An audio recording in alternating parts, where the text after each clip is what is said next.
What is the difference between Chinese and Mandarin?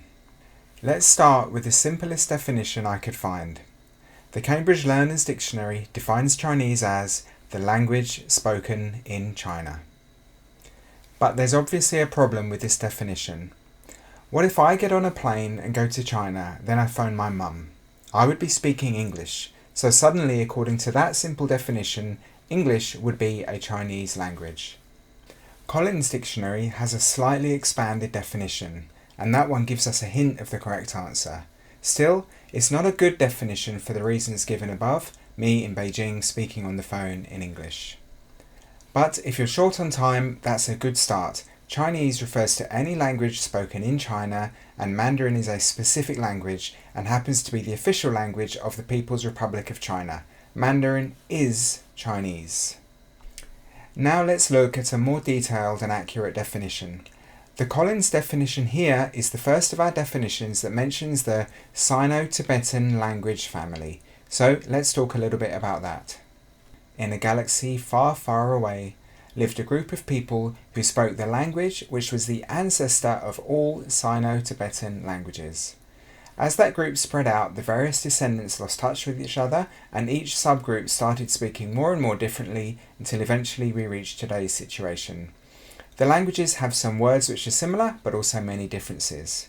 Now, most scholars agree that Sino-Tibetan includes most Chinese languages, most Tibetan languages, and also most Burmese languages. There is a bit more controversy about whether it should include the Hmong-Mien languages or the Kham-Thai languages. There's even more controversy about whether it should include Old Austronesian, by the way. The next thing we have to understand is that the descendants of that Sino-Tibetan group didn't respect modern national borders. So, for example, some moved into what is now Burma, whereas others moved into various parts of the People's Republic of China. At the same time, other groups were also moving around. Groups such as the Mongolians, who moved down and settled in what today is considered part of People's Republic of China. This process is still continuing. Currently there are around 1 million Africans living in Guangzhou, China. They will presumably be speaking their own African languages with their families, but their children will grow up speaking Mandarin or maybe even Cantonese. To distinguish between the languages which evolved from Sino-Tibetan ancestors and foreign languages which were fully formed and developed elsewhere, we also need to consider the origin of the language. That's why a good definition of Chinese limits us not just to places where Chinese is currently spoken, but to places where the language evolved.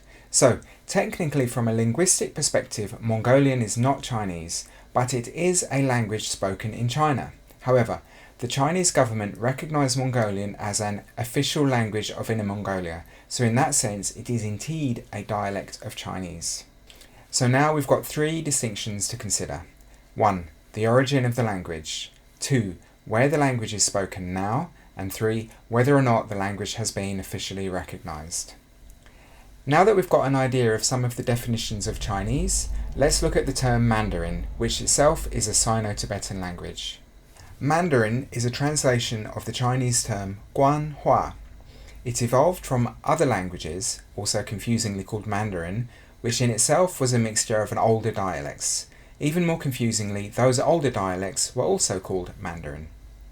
To avoid that confusion, experts tend to use the more official term Standard Chinese.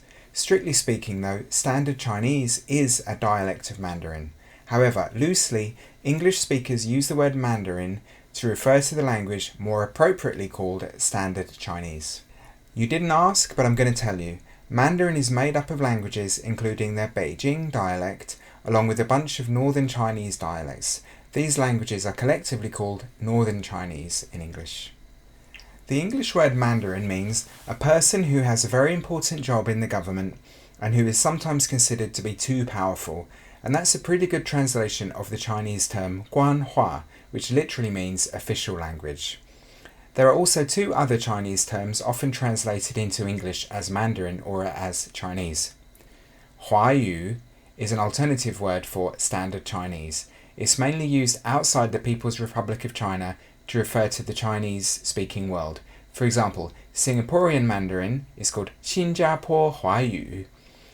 It was originally used to refer to things like the music, entertainment and leisure industry of the Chinese world, but gradually has come to mean the language more generally.